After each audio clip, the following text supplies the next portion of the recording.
اهلا بكم في قناة رمضان يا رب. وفي حلقة النهاردة هنتعرف على التفاصيل الكاملة لمسلسل الكاتبة 101 بطولة عمرو يوسف وآسر ياسين اللي هيتم عرضه في خلال شهر رمضان 2023.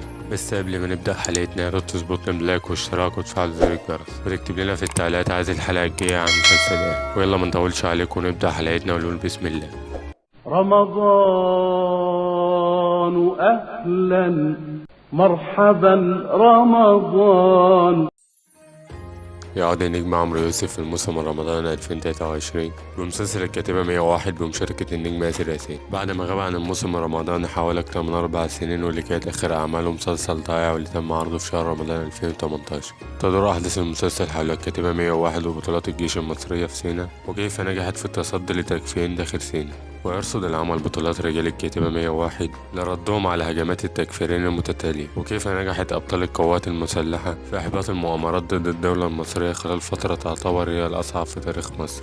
مسلسل الكاتبة 101 بطولة عمرو يوسف وآسر ياسين، ويشاركهم في البطولة خالد الصاوي وأحمد صلاح حسني وفتحي عبد الوهاب ووفاء عامر وميرنا نور الدين ووليد فوزي وأحمد عبد الله محمود ومحمود حجازي وعدد من ضيوف الشرف. وأول نجم تعاقد على ظهوره كضيف شرف في العمل كان النجم محمد رجب. المسلسل من تأليف إياد صالح ومن إخراج محمد سلام.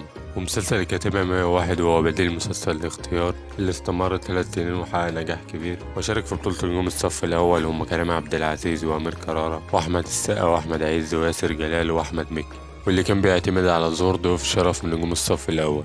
ومسلسل الكاتبة 101 هيكون بيعتمد أيضا على ظهور ضيوف شرف من نجوم الصف الأول. وكانت آخر أعمال الفنان عمرو يوسف كان مسلسل وعد إبليس اللي تم عرضه على شاهد في عام 2022. أما بالنسبة للموسم الرمضاني فكان آخر عمل ليه مسلسل طايع اللي تم عرضه في شهر رمضان 2018. والفنان آسر ياسين كان آخر عمله مسلسل سوست بالعربي اللي تم عرضه في شهر رمضان 2022. وبس كده نكون وصلنا لهذا الفيديو، يا رب يكون عجبكم. يا ريت تضغط لايك للفيديو وتشترك في القناة وتفعل زر الجرس. اكتب لنا في التعليقات عايز الحلقة الجاية عن ايه. أنا خالد محمد من قناة رمضان يا ربنا. يلا اشوفكم الفيديو الجاي.